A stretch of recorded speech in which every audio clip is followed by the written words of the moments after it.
नमस्कार, मैं हूं आशुतोष और बेहद ही खास मुद्दे को लेकर इस समय चर्चा करने के लिए हम उपस्थित हो चुके हैं भारतीय जनता पार्टी की फायर ब्रांड नेता पूर्व केंद्रीय मंत्री उमाश्री भारती जी के पास। उमा जी, आपका बहुत बहुत स्वागत है।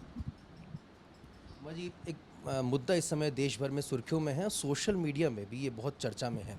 नुपुर शर्मा जी भारतीय जनता पार्टी की प्रवक्ता रही हैं।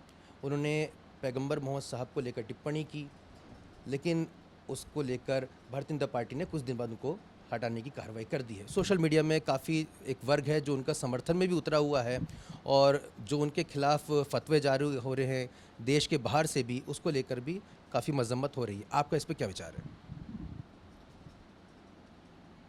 पार्टी के प्रवक्ता को पार्टी की नीति की मर्यादाओं में रह के ही बात बोलनी होती है। उन्होंने उस मर्यादा का उल्लंघन किया।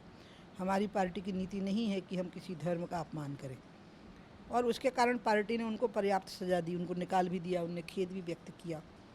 क्योंकि मोदी जी पहले नेता हैं दुनिया में जो देश को इतने लंबे समय तक अपने साथ लेके चले, जो देश जातियों में संप्रदायों में बांटने की कोशिश हुई थी जिस देश को 70 साल, अचानक मोदी जी ने उन सारी बाधाओं को पार करके देश को एक कर दिया और विकास की राह पर ले चले।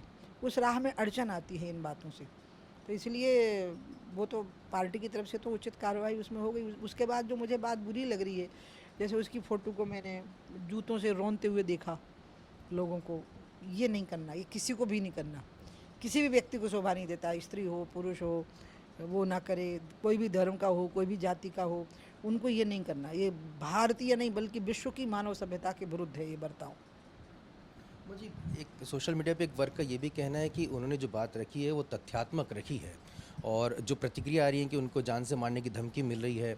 ऐसे में भारतीय जनता पार्टी को अपनी ही एक नेत्री हैं, अपनी ही जो पार्टी की जो सदस्य रही हैं, उसे मुसीबत में अकेला नहीं छोड़ना चाहिए था। शायद उन्हें अकेला नहीं छोड़ा गया होगा, गृह मंत्रालय ने उनके लिए पर्याप्त व्यवस्थाएं की होंगी, जो भी हुआ होगा, कोई अकेले छोड़ने की बात नहीं। लेकिन उन्होंने भूल तो की है पार्टी की प्रवक्ता होने के नाते, मर्यादा का उल्लंघन नहीं करना ना, तो इसलिए वो हुआ है। लेकिन उनको इस तरह से नहीं छोड़ा जाएगा। और उनकी मतलब मैं बयान नहीं दे सकती ना, गृह मंत्रालय को बयान देना, इसलिए मैं उनकी प्रवक्ता नहीं बनना चाहती। इसलिए मुझे बस ये बुरा लग गया कि 1 करोड़ का उसके सिर पे इनाम, अलकायदा के द्वारा उसको मारने की धमकी, फिर जूतों के नीचे उसकी फ़ोटो को कुचलना, ये मेरे को ख़राब लगा, निंदनीय लगा सबके लिए। किसी हिंदू को भी नहीं करना ऐसा, मुसलमान को भी नहीं करना। जो ऐसा करेगा वो मनुष्य नहीं है, फिर वो राक्षस है। तो उनका सस्पेंशन वापस लिया जाना चाहिए।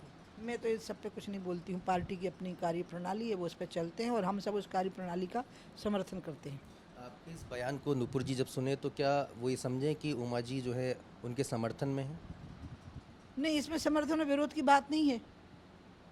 मैं तो जो लोग ऐसी कार्यवाही किए हैं उस कार्यवाही की निंदा कर रही हूँ। समर्थन और विरोध की बात मैं नहीं बोल सकती हूँ। जी, आप राम मंदिर आंदोलन से न केवल जुड़ी रही हैं, एक प्रमुख चेहरा भी रही हैं।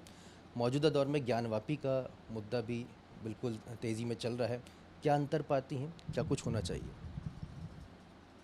ठीक ही चल रहा है। सर्वे की रिपोर्ट कोर्ट में सबमिट है, जुलाई की कोई तारीख तय हुई है जिसमें उस पर सुनवाई होगी, और उस सुनवाई के बाद में फैसला होगा, और पूरा देश शांति के साथ उस फैसले को सुनेगा। इसलिए उसके पहले उस पर कोई टिप्पणी नहीं की जा सकती। बस मेरा कहना यही है कि वो जो मैं हिंदू हूँ, ये तो कोर्ट से मुझे सबूत नहीं चाहिए। फिर मैं शिव पे आस्था रखती हूँ, इस पर मुझे कोर्ट की मुहर नहीं चाहिए। फिर मैं काशी जाती हूँ, इस पर मुझे कोर्ट की मुहर नहीं चाहिए। और वहाँ विश्वनाथ को मैं मत्था टेकना चाहती हूँ, मेरी इस इच्छा को कोर्ट रोक नहीं सकता। तो ये मेरी अपने स्वतंत्र अधिकार हैं, बाकी मैं कोर्ट की मर्यादाओं का पालन करूँगी। तो भाई, आपने तस्वीरें देखी होंगी, कुछ वीडियो भी देखे होंगे।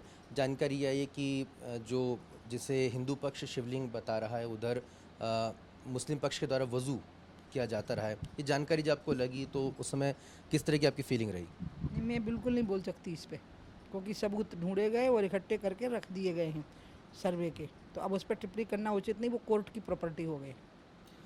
राम मंदिर, अयोध्या, काशी विश्वनाथ और इसके अलावा मथुरा भी बहुत ही पावन नगरी है हिंदुओं के लिए, और कहा जाता है कि उसके बाद मथुरा को भी कहीं ना कहीं एक बड़ा एक अभियान छेड़ा जाना जाए कोर्ट के ज़रिए, अदालत के ज़रिए, न्यायालयीन प्रक्रिया के ज़रिए।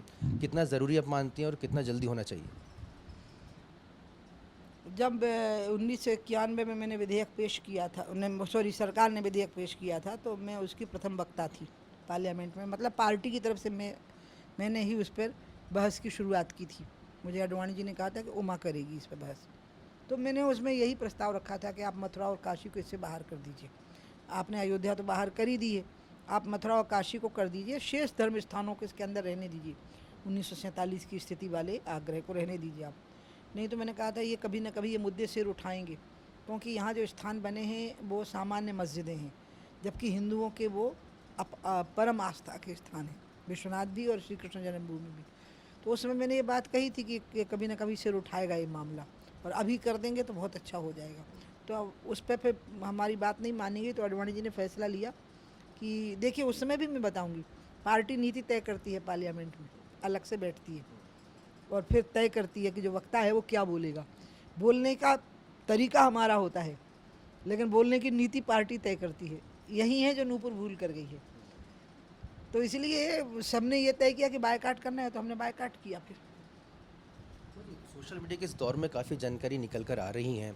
देश के अलग अलग हिस्सों से वो प्राचीन मंदिरों के बारे में भी अब लोग बहस करने पर आ गए हैं कि साहब यहाँ पे तो पहले मंदिर था, इस पर मस्जिद बना दी गई है। धार भोजशाला भी इसमें से एक है। इस पूरे तमाम प्रकरण को लेकर आपकी क्या टिप्पणी है? मोहन भागवत जी हमारे जो सरसंघचालक हैं, हमारे परिवार के मुखिया हैं, उनने एक बार कह दिया तो इसके बाद हम इस विषय पर बात नहीं कर सकते। शराबबंदी को लेकर एक सवाल मैं ज़रूर पूछना चाहूँगा। क्या वाकई में इस तरह की बातें भी आती हैं कि भाई उमा जी बोलती हैं फिर पीछे हट जाती हैं? क्या सही में उमा जी पीछे हट रही हैं, या शराबबंदी को लेकर उमा जी के पास एक रणनीति है? वो क्या है, वो कांग्रेसी वो क्या लगता है कि हम सड़क पर लड़ते हुए नजर आएँ और उसका वो लुत्फ़ लें, तो उनको वो लुत्फ़ नहीं मिलता तो दुखी हो जाते हैं। अब हमारी आपस की बात है, सरकार हमारी है, हर उपचुनाव में आ जाती हूँ मैं काम करने के लिए, तो अंदर बात होती है, वो कहने लग जाते हैं दीदी 10-15 दिन का समय दे दो, तो मैं समय दे देती हूँ उनको, लेकिन मैं अपनी बात नहीं छोड़ती हूँ। ये पहले भी हुआ था दैनिक वेतनभोगियों की बहाली के समय, दिग्विजय सिंह मुझे कहते रहे समय दे दो उमा, समय दे दो, और नहीं किया उनने अंत में। तो फिर अंत में मैं ही जब सरकार बनाई तो मैंने पहला फैसला यही किया कि उनकी बहाली कर दी मैंने। तो इसलिए तो कांग्रेस के लोग हैं जो इस बात को फैलाते हैं लुत्फ़ लेने के लिए। नहीं, मैं इस बात को लेके दृढ़ निश्चयी हूँ कि शराबबंदी क्रमिक होनी चाहिए, शराबबंदी होनी चाहिए लेकिन क्रमिक होनी चाहिए, और अहाते तो बिल्कुल ही तुरंत बंद कर देने चाहिए, क्योंकि अहाते तो हमारे ही बनाए हुए नियमों की हम खिल्ली उड़ा रहे हैं। हमने नियम बनाया है भारत में, शराब पी के हर जगह बोर्ड लगे हैं वाहन नहीं चलाइए, तो अहाते से जो पी कर के निकल रहे हैं 100-100 200-200 लोग, वो कैसे जा रहे हैं? वो अंडरग्राउंड होके जा रहे हैं क्या, या हवा में उड़ के जा रहे हैं? वो वाहन से ही जा रहे हैं ना। तो हम व्यवस्था कर रहे हैं कि लोग शराब पी के वाहन चलाएं। शहर में प्रतिदिन शराब पी करके कम से कम 5-7 हज़ार लोग वाहन चला रहे होंगे, तो वो खुद भी मरेंगे और ऐसे एक एक करके मारेंगे भी लोगों को। क्या घटना थी जिसकी वजह से आपको लगा कि नहीं अब शराबबंदी को लेकर अभियान छेड़े जाने की ज़रूरत है? क्या वो दिन था, क्या ऐसा कुछ आपके घटनाक्रम सामने आया था वो कि था कोरोना का समय, जब कोरोना का वो हटा था, क्या बोलते हैं, लॉकडाउन 2 साल हो गया उसको। तो उस समय पर उत्तर प्रदेश में एक दुकान पे बहुत ज़ोर से भीड़ टूट पड़ी पहले ही दिन लॉकडाउन खोलते ही, और लाठी चार्ज करना पड़ा पुलिस को। तो मैंने तुरंत शिवराज जी को फ़ोन किया कि मुझे आपके पास आना है। वो वल्लभ भवन में बैठे थे, बोले दीदी मैं आता हूँ। मैंने कहा नहीं मैं आऊँगी, और मैं वहाँ पहुँच गई। तो मैंने कहा क्या हम, क्योंकि अभी खुलने वाली हैं शराब की दुकानें, तो क्या हम पूरी तरह से शराब की दुकानें ना खोलें, या अगर खोलें भी तो मंदिर, स्कूल, अस्पताल, जिनालय, बौद्धालय, मस्जिद इनके पास ना खुलने दें। स्कूलों को कि अभी हमारे हाथ में चाबी है उनकी, कब कहाँ खोलें और कहाँ ना खोलें। अहाते तो मैंने सोचा ही नहीं था। मैं कल जब अहाते देखी आसमा माल का, तो मैं दंग रह गई कि हमारे देश में ऐसी मूर्खता कैसे हो सकती है कि एक तरफ तो हम कह रहे हैं शराब पी के गाड़ी नहीं चला सकते, और हम ही उनको व्यवस्था कर रहे हैं कि पी के गाड़ी चलाते हुए जाएं। ये आपको कहने का आपकी आत्मा को झकझोरा, उसके बाद आपने फैसला किया कि आत्मा को क्या झकझोरा, आत्मा तो उनकी झकझोरनी चाहिए जिनको फैसले लेने हैं। हाँ, मेरे को अच्छा नहीं लगा ये। क्या आपको लगता है उमा जी कि जब आप मुख्यमंत्री थी तो ये फैसला आपको उस वक्त अगर आप ले लेते तो ज़्यादा बेहतर रहता, इतना आपको अभियान नहीं छेड़ना पड़ता? नहीं, मैंने शराबबंदी का फैसला नहीं लिया था, और ना मैंने शराबबंदी की घोषणा की थी, लेकिन मैंने शराब पे नियंत्रण किया था और कस के किया, और माफिया को तो तोड़ के ही रख दिया था, बिल्कुल माफिया की कमर तोड़ दी थी। अब तो मुझे लग रहा है कि हम बिल्कुल माफिया के दबाव में आ गए हैं क्या। ये देशी पे विदेशी, विदेशी पे देशी, आप देखो तो लगता है मध्य प्रदेश शराब में बह जाएगा। जी एक राष्ट्रीय सवाल मैं जरूर लेना चाहूँगा। देश के जिस तरह से बड़े जी बस एक अंतिम सवाल, राष्ट्रीय मुद्दे जिस तरह से अब सामने आ रहे हैं, विपक्ष का ये कहना है कि जो मूल मुद्दे हैं उस पर चर्चा नहीं हो रही है, दूसरे मुद्दे पर चर्चा हो रही है, हिंदू मुस्लिम पर चर्चा हो रही है। क्या आपका भी ये मानना है या आपको लगता है कि नहीं कुछ और बात है? ये विपक्ष खुद कर रहा है, क्योंकि उनको इसी में फ़ायदा दिखता है। वो मुसलमानों को डराना चाहते हैं, उनको भयभीत करना चाहते हैं, उनके अंदर की कट्टरपंथी भावनाओं को हवा देना चाहते हैं, भड़काना चाहते हैं। जबकि मुस्लिम समाज इन सबको भूल करके आगे बढ़ना चाहता है, इस्लाम पे आस्था रखता है, कुरान पढ़ता है, मस्जिद में जा कर के नमाज़ पढ़ता है। उसे कोई दिक्कत नहीं है कि माइक के साथ पढ़ेगा कि माइक के बिना पढ़ेगा, क्योंकि हमारे लिए योगी ने जब ये तय किया तो सबके लिए कि मंदिर में भी नहीं बजेगा इतने टाइम के बाद में, एक सबके लिए एक जैसा यूनिफॉर्म किया। कोई दिक्कत नहीं, दिक्कत आ गई उन बेचारों को जो इसी पर अपनी राजनीति कर रहे थे। अब उनकी राजनीति खत्म हो गई, जीने के लाले पड़ गए उनको, मतलब राजनीतिक तौर पे जीने के, वो लोग ये सब बातें कर रहे हैं। हम कहीं कोई प्रगति की यात्रा नहीं रुक रही है। उमाश्री भारती जी कई मुद्दों पर अपनी उन्होंने प्रखर टिप्पणी यहाँ पे रखी है और साफ तौर पर उनका कहना है कि वो नुपुर शर्मा जी के बयान का समर्थन तो नहीं करेंगी, लेकिन हाँ उनके साथ जो भी व्यवहार हो रहा है उसका विरोध वो जरूर करती है। कैमरामैन कमलेश यादव के साथ Ashutosh, India first news, Bhopal.